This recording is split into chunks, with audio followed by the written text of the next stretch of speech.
French investigators face an unprecedented challenge. I'll tell you everything I can. The world's fastest passenger plane has crashed on takeoff. They knew that they were going to die. When one faltered and fell to the ground, it shook the world. What could have caused the first fatal crash of Concorde? Looks like they were bleeding fuel. The search for an answer uncovers 3 critical clues: a ruptured tire, a shattered fuel tank, and a mysterious strip of metal. It didn't look like anything that came from an aircraft. But can investigators complete the puzzle? We just couldn't tie it all together. The evidence was not talking to us.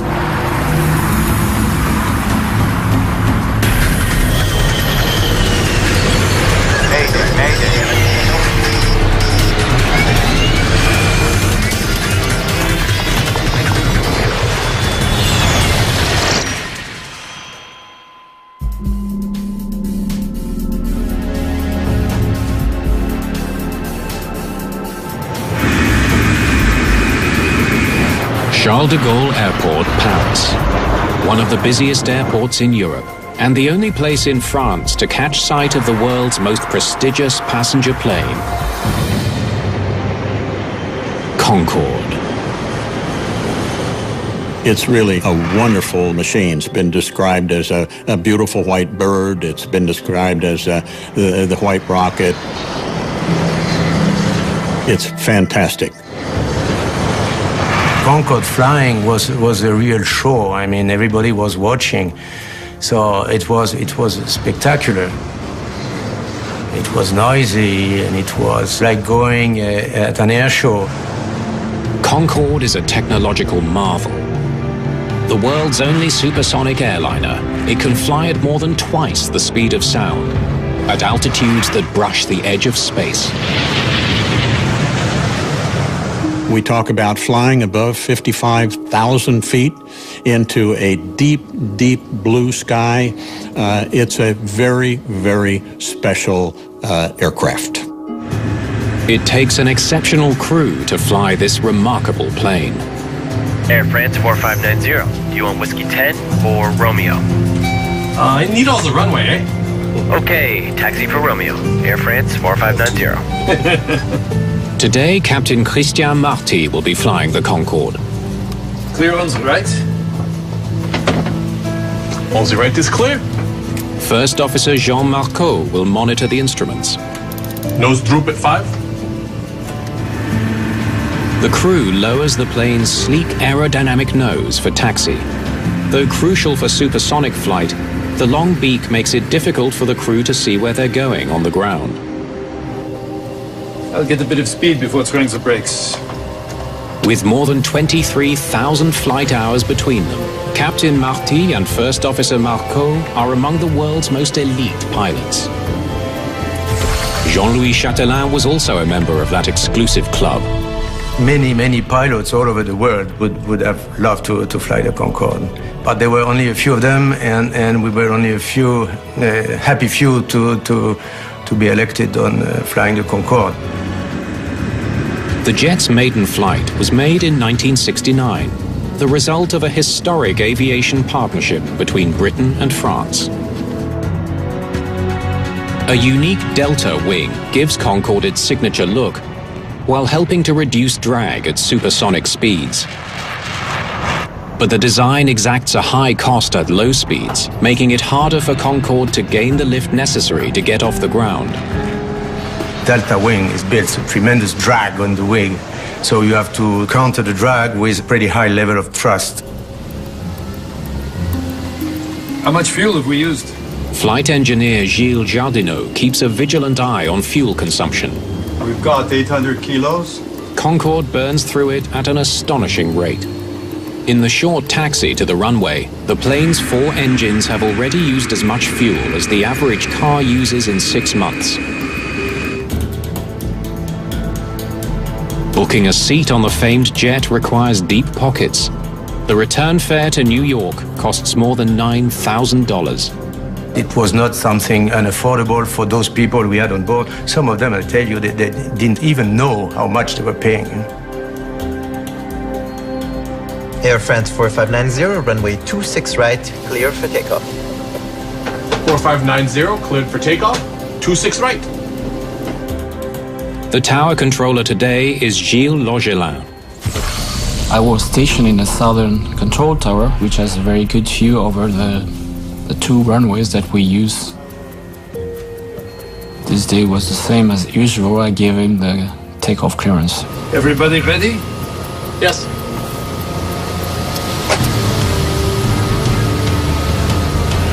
Concorde's takeoff speed is 198 knots, 40 knots faster than a 747.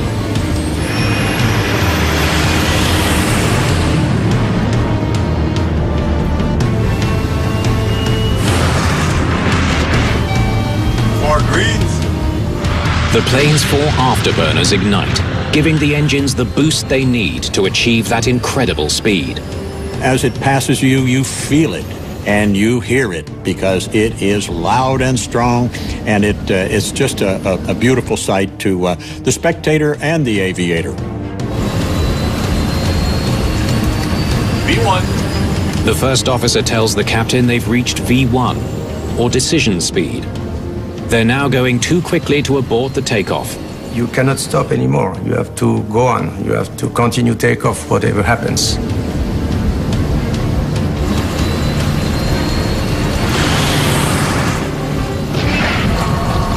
Watch out! Suddenly, the plane begins veering left. Stop! The flight engineer urges the captain to abort the takeoff, but it's too late to stop. Captain Marty lifts the supersonic jet into the air. Gilles Logelin realizes he's now watching a disaster. This was a very unexpected situation to see flames on an aircraft that is departing on the runway. You don't have time to lose, so immediately I've pushed the red button, which is a button for alert. 4590, you have flames behind you. Roger! The plane is engulfed in flames. Failure, engine 2. Engine fire procedure. Captain Marty struggles for control as the engineer shuts down the burning engine and activates a fire extinguisher. What's the airspeed? The plane's airspeed is now dangerously low. The airspeed, the airspeed. Something is happening. Some things that is not covered by training. Something that in pilot career you don't want to face. Logelin scrambles to clear other planes from Concorde's path. I wanted to clear the traffic to let him any option possible. First Officer Marco wants to head for a nearby airport. Le Bourget! Le Bourget! But the crew can't outfly the fire that is rapidly consuming their plane.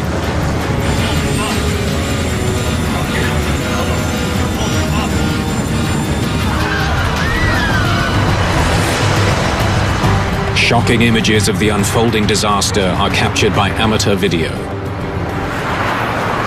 In the cabin, panic and terror. No time! The supersonic marvel of modern aviation. No! Slams into an airport hotel. Oh mon Dieu.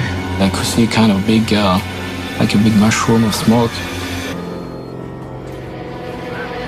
I think until the very last moments where I was thinking that something will save the situation. I remember that I just sat down on the carpet floor of the control tower up there and I cried. All 109 passengers and crew on board Concorde are dead. 4 more people have been killed on the ground.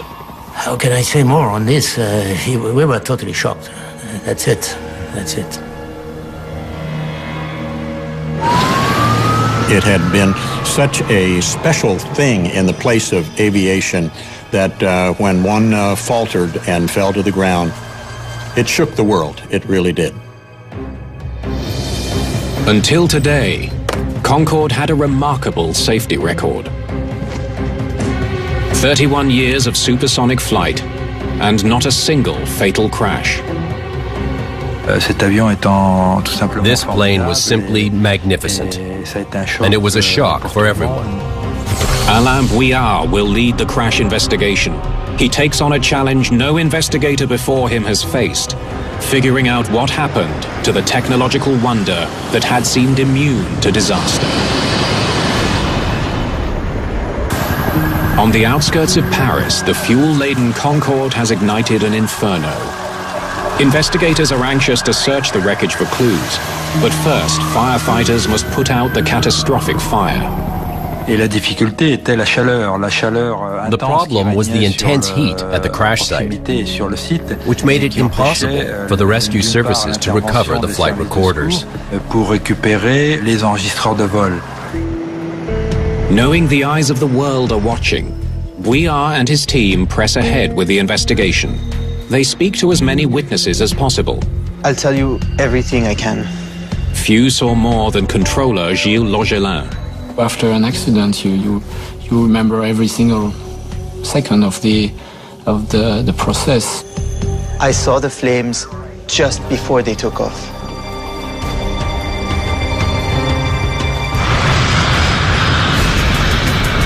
Logelin tells them he saw intense flames shooting from the plane's left side before it lifted off. Other witnesses report hearing the sound of an explosion while Concorde was speeding down the runway.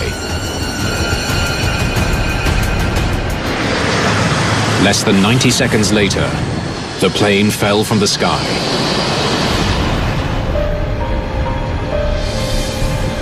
All Bouillard knows for sure is that something caused the fire while Concorde was still on the ground. We became interested in the runway because the event happened during the acceleration for takeoff. Bouillard immediately dispatches a team to the runway to search for clues. Looks like they were bleeding fuel. Concorde has left a trail of burnt and blackened jet fuel along the runway. There's also some scattered debris, vital clues that fell from the plane at the very start of the crisis. First of all, it was obvious that there were traces of fire that were still visible on the runway, as well as traces of fuel and many airplane parts. So we had to collect all these parts to preserve them for the investigation. Meanwhile, in a hangar near the airport, investigators sort through scorched wreckage from the crash site. The plane's 2 black boxes have been recovered from the burned and twisted debris. But it's too soon to say if the data on the recorders has survived the fire. There was a huge amount of fuel on board, so the boxes were exposed to intense flames, which is the worst possible thing for flight recorders. Concorde's black boxes are designed to withstand only 30 minutes of intense heat. Investigators rush them to the lab and hope for the best. Pieces of tire. The runway search has turned up a baffling assortment of debris, including a twisted metal strip that no one can identify. What do we make of this? We were dealing with a very complicated plane that had been completely destroyed by fire. There were very few pieces left. Well, I know this is a piece of the fuel tank. Among the first pieces recovered from the site was a part that was quickly identified as being from one of the fuel tanks.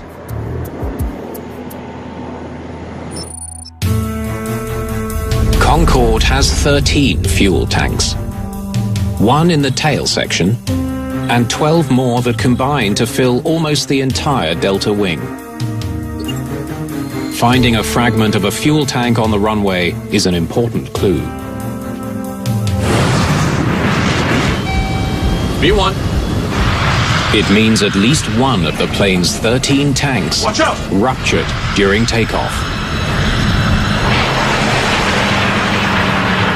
VR studies video of Concorde's last moments shot by a passing truck driver.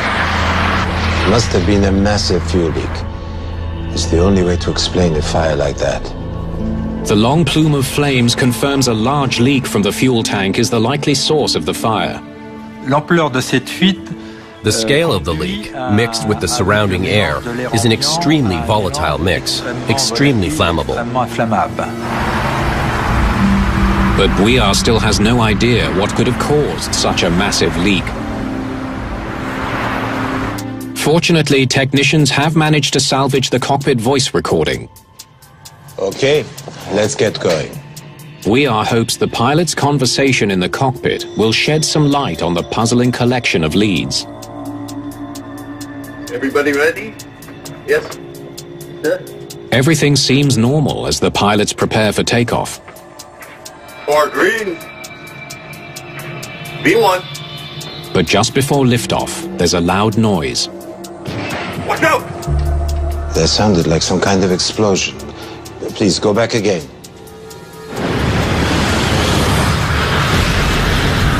Watch out! Stop! 4590, you have flames behind you. Roger! Failure! Engine 2! The cockpit voice recorder showed the crew only became aware of the fire at the rear of the aircraft when the control tower warned them about it. VR now knows the precise moment the deadly fire began, but he still doesn't know what caused it. Well, I would love to get a look at that runway debris. Because Concorde includes parts that are American-made, the National Transportation Safety Board sends Bob McIntosh to join the team. It's unique that a French airplane on French soil would have a United States representative, but the aircraft was equipped with United States manufactured and designed tires. Among the debris found on the runway, there are large torn pieces of aircraft tire, some weighing more than 9 pounds. Looks like a blowout. To support the huge weight of the plane and withstand the heat generated during takeoff, Concorde's tires are reinforced with a strong rubber belt and filled with high-pressure nitrogen. Airplane tires, in general, certainly are different than those in an automobile. They have to withstand a tremendous amount of weight. These are heavy, heavy-duty tires. When Concorde tires rupture, they can act like small bombs. Maybe a piece of the tire flew up and burst the fuel tank here in the wing.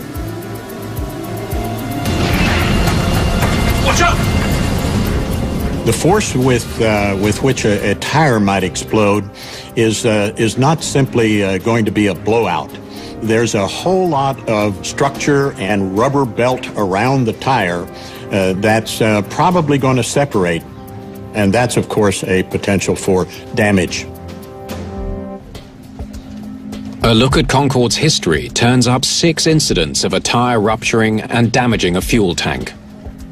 We uncovered many incidents where tires were punctured or destroyed, and in some cases, the rims as well.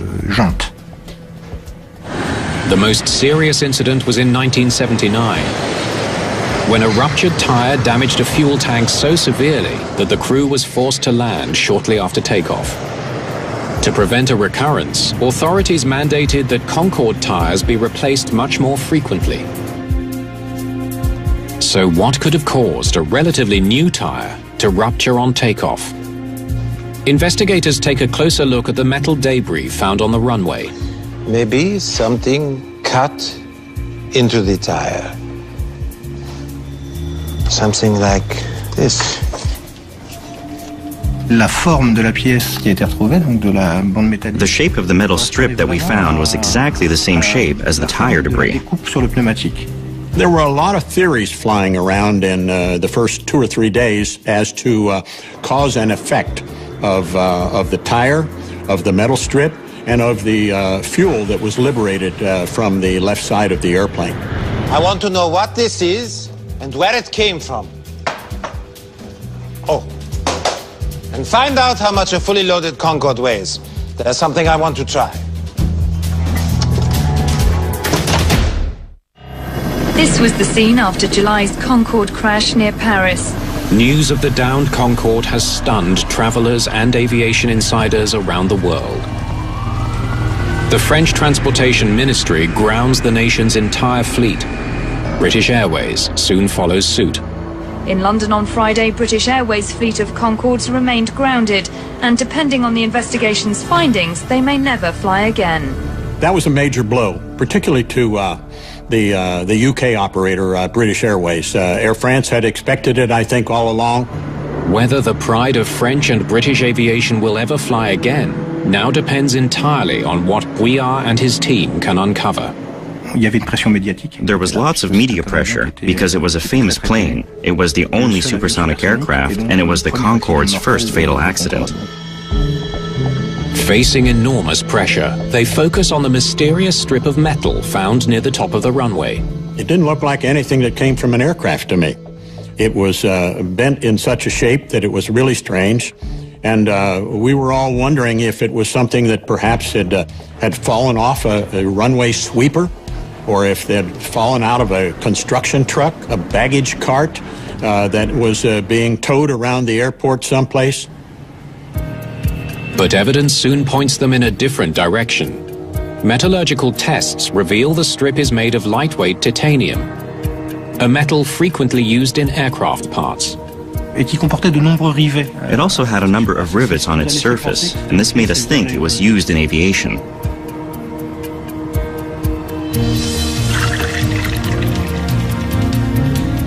A reddish-orange substance on one side also points to the possibility the part may have fallen off an airplane. Lab tests reveal it's a kind of adhesive often used in aviation repairs. The matching of the debris on the runway with the damages that were observed in the takeoff run was something that required a lot of analysis. Somehow, a piece of metal from an aircraft became a deadly hazard on the runway. Next, please. Investigators need to know which plane it came from and how it ended up there. Next. There was a tremendous amount of pressure in the BEA. Next. Next. Next. To get to the bottom of where that strip had come from. It's pretty clear this isn't from the Concorde. We need to come at this from another way. I spent more than 2 weeks at the scene of the investigation, and we still didn't know where it had come from.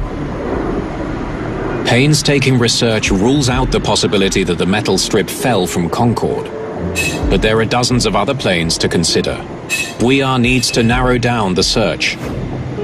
What I need is a list of every single plane that used the runway before the Concorde took off.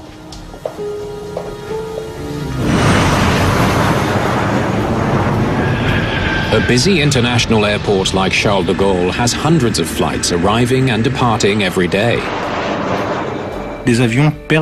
Metal parts are often found on the runway. Planes can lose small parts that are in need of repair, or sometimes inspection doors aren't closed properly, and they break away from the plane and fall on the runway.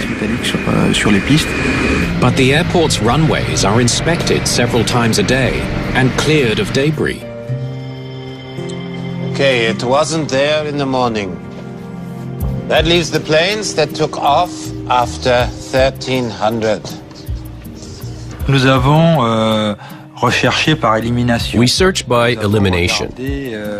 We knew that it was a strip of metal that didn't come from the Concorde. It didn't belong to any ground vehicles. So, we looked at the planes that had taken off before the Concorde. Knowing the time of the last runway inspection allows Bouillard to narrow the search to just 2 types of planes. That's more like it.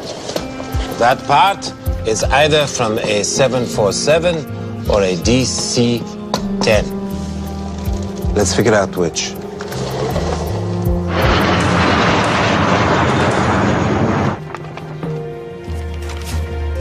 Investigators pore over schematics of the two planes, searching for the suspicious part. This isn't it. Finally, they spot something. What is this? The metal strip looks like it could have come from the engine of a DC-10. Something called a wear strip. The strips act as a buffer for moving parts inside the engine, but they're not essential for the safe operation of the plane. Certainly, there was a great deal of anticipation. Could this be really from a DC-10, and could it be from the engine portion? Investigators can't answer those questions soon enough, as the entire world waits to learn why commercial aviation's greatest achievement went down in flames. At Charles de Gaulle Airport, the Concorde investigation catches a lucky break. An investigator notices something odd on an engine of a DC-10 that flies regularly between Paris and the US. But he only sees the plane for a moment before it takes off. He got a quick glimpse, but he had enough of a glimpse to say, I think there's something wrong there, and I see an anomaly that tells me maybe that strip came from there. Flight records reveal that very DC-10 took off from runway 26 right just minutes before the doomed Concorde. Could it be the plane they're hunting for? It's not quite the real thing, but it is the best we've got. We didn't have the metal strip. It was still in the possession of the French gendarme. Bouillard gives Macintosh a mock-up of the engine wear strip, hoping it will help determine whether it fell from the suspect DC-10. We were all glued to the phone and trying to figure out when we could look at the aircraft, because by this time that particular aircraft had left Charles de Gaulle and was flying around in North America. Macintosh soon tracks the DC-10 to Houston. He'll need to catch up with it there to get a close look at the engine. It really became a challenge to me to find this aircraft and to find the specific point where this strip had come from. If Macintosh can't track down the origin of the metal strip, the full story of the Concorde disaster may never be known. In Paris, Alain Bouillard finally has a working theory that may explain one of the most shocking aviation disasters the world has ever seen. This'll do. Let's see if it can slice open a tire. Incredibly, it all comes down to a thin strip of metal that may have fallen from a DC-10 onto runway 26 right. V1. Where it ruptured a massive Concorde tire. Watch out! Stop! That fatally bursts a fuel tank. It's time to test that theory. The first thing we had to do was reproduce a tire rupture to try to explain the size of the fragments we found and to see if it was possible for this metal strip to cause the type of damage we saw in the debris. They create an exact replica of the metal strip that was found on the runway and place it under a brand new Concorde tire. A two-wheel trailer is stacked with heavy blocks to recreate the load on Concorde's tires. 25 tons. They need to know if driving over the narrow strip of metal is enough to rip open a rugged Concorde tire.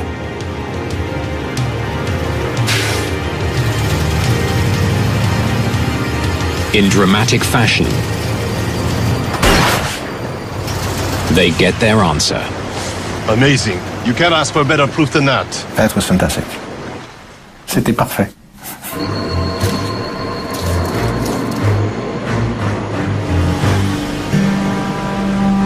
This plane is tough on tires, and it seems fuel tanks. Bouillard is convinced he's cracked the case. Hoping to confirm his theory, investigators study the fragments of the Concorde's fuel tank. But there's a problem. If a piece of flying debris ruptured the tank should be bent from the outside in. But the tank fragment from the runway is bent in the opposite way. It looks like Bouillard's theory is falling apart. I don't get it. I just don't get it. If the tire didn't rupture the fuel tank, then what did? The entire investigation is back at square one. We had all these elements, but we had trouble making the connection between the tire fragments, the strip of metal, and the pieces of the fuel tank. All these remained isolated elements, and we couldn't find a way to link them together. What are we missing? I have never seen anything like this. The action that would make this piece of fuel tank escape was unique. Bouillard is facing an unprecedented mystery. What punctured the Concorde's fuel tank from the inside? If he fails to solve the mystery, the loss of 113 lives may never be explained. The baffling evidence from the Concorde's ruptured fuel tank remains a puzzling dilemma, one that threatens to derail the entire investigation. Pretty heavy load of fuel. On the day of the crash, all 12 fuel tanks inside Concorde's enormous delta wing had been completely filled. For routes like Paris to New York, the Concorde's fuel tanks needed to be filled to their maximum capacity. Without full tanks, it wouldn't have the reserves needed to cross the Atlantic.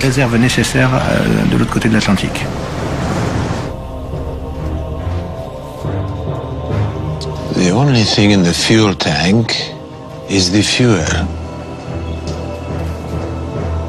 Maybe what bursts the tank is the fuel itself. The heavy fuel load suggests an unconventional theory.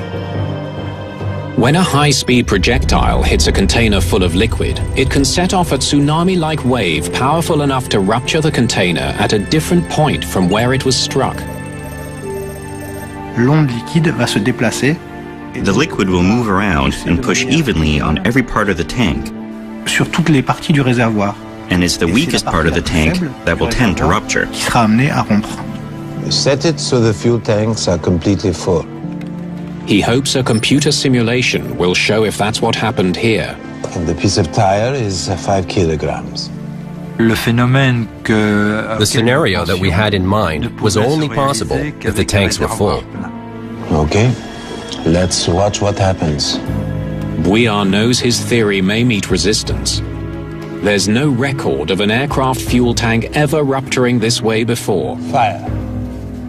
The simulation recreates the effect of a piece of tire hitting the fuel tank. For Bouillard, it's the moment of truth. Let's try it again. Only this time, aim over to the left. Maybe we'll find a weak spot. Conditions have to be just right. Fire! But when they are... We've got it. Well done. Firing a piece of tire at the tank can make it burst from the inside out. We were convinced this was what happened. It was a revelation to all of us, and indeed a very plausible explanation as to how the major fuel liberation took place. Finding the source of the deadly metal strip is more important than ever. In Houston, Bob McIntosh prepares to inspect the DC-10 that took off 5 minutes before Concorde. We were met by the safety manager of Continental Airlines. We all realized that we had a pretty serious duty here, and there might be some real repercussions coming from this, what we were about to do. McIntosh immediately spots something out of the ordinary. There's an odd gap in the wear strips on the DC-10's engine. Give me a closer look at that, will you? We had the mechanics open up the cowling and expose the area where the strip was missing. The gap seems to have traces of the same reddish-orange glue that was on the metal piece from France, but McIntosh needs to be sure. It obviously didn't fit right, and there was an attempt to make it fit better by using this mastic or glue material. Okay, let's see if the lab can match that. There also seemed to be some extra rivet holes on the engine. He checks carefully to see if they match the ones punched into the strip found on the Paris runway.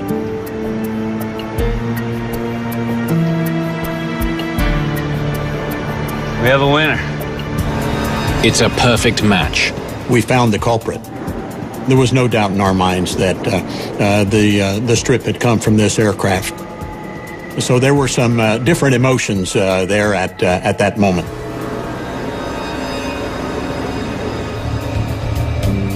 Macintosh needs to know how an engine part could have fallen off a plane from a major US airline, causing a fatal tragedy. He combs through the DC-10's maintenance records and learns the wear strip was replaced just a couple of weeks before the accident.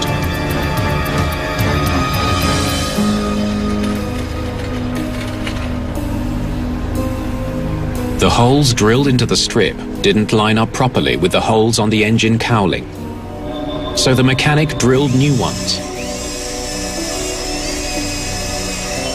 Then he added some adhesive to fix it in place.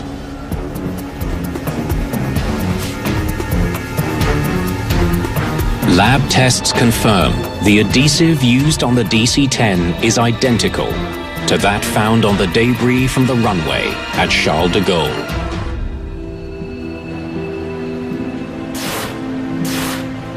There was no intent to violate a regulation. It was just the job wasn't done to a professional level that you would expect from a first-line airline in particular. The piece stayed in place for just 16 days before dropping onto the Paris runway 5 minutes before Concorde took off. Weir has one final question. No time! Why didn't the pilots abort the takeoff and save the lives of everyone on board? No!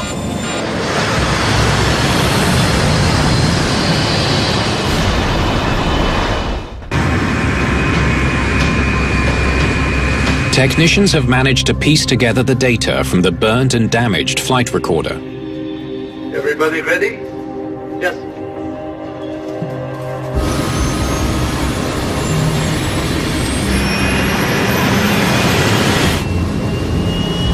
Engines are fine, speed increasing. Together with the cockpit voice recorder, it paints a vivid picture of a sudden emergency that escalates rapidly.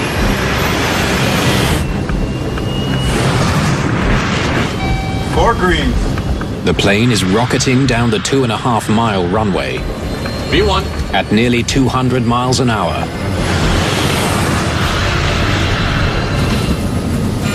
Watch out! When the fuel ignites, the massive jet needs more than a mile to stop. But there's only 1,000 yards of runway left. The pilots must put the burning plane in the air. Aborting the takeoff at 180 knots would also have led to the total destruction of the aircraft. 2 of Concorde's 4 engines are on fire. He lost engine 1 and 2 at almost the same time. The crew found themselves confronted with a plane that had lost half its thrust. With only 2 engines working, the plane won't climb. What's the airspeed? The airspeed. It's totally surprised by what's happening. All this happened in something like 3 seconds of time, which is really a short time. We all know the importance of speed for delta wing planes, and so the aircraft found itself in a very difficult position.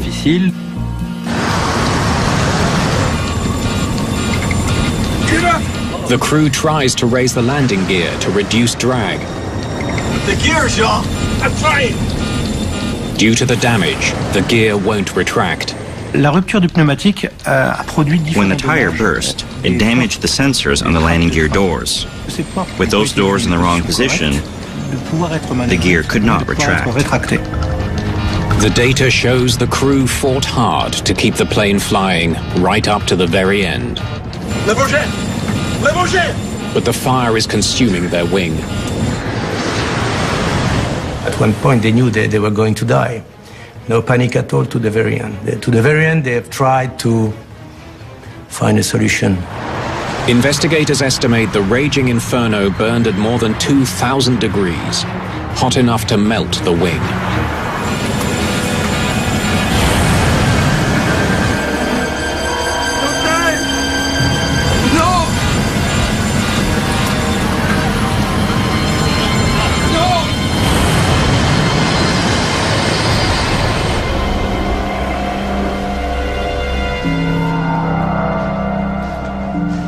There was nothing they could do.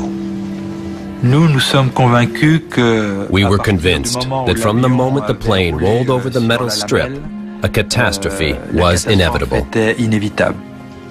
The accident report makes a number of recommendations to make Concorde safer. Engineers design stronger tires that can better withstand the plane's high speed and immense weight. Fuel tanks are reinforced with Kevlar to prevent leaks.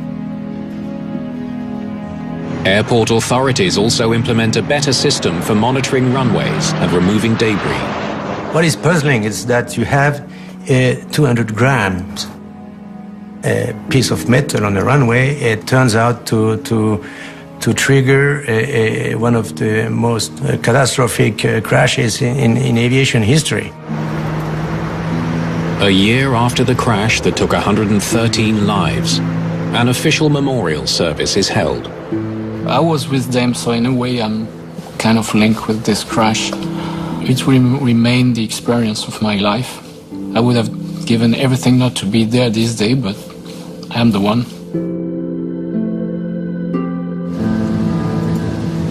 "15 months after the crash, the Concorde fleet is finally back in the air.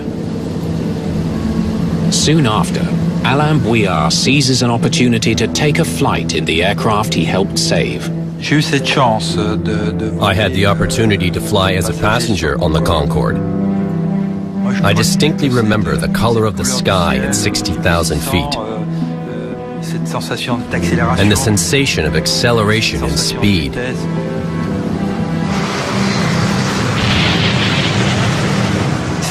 These are sensations that are very particular, unique, that I haven't felt since and that I may never feel again. The return of the world's only supersonic plane doesn't last long. 2 years later, with rising fuel costs and falling profits, Air France and British Airways decide to retire Concorde forever. It makes its last flight on November the 26th, 2003. For the first time in aviation history, it was kind of a step back. I mean, we had supersonic transportation. We have not that anymore.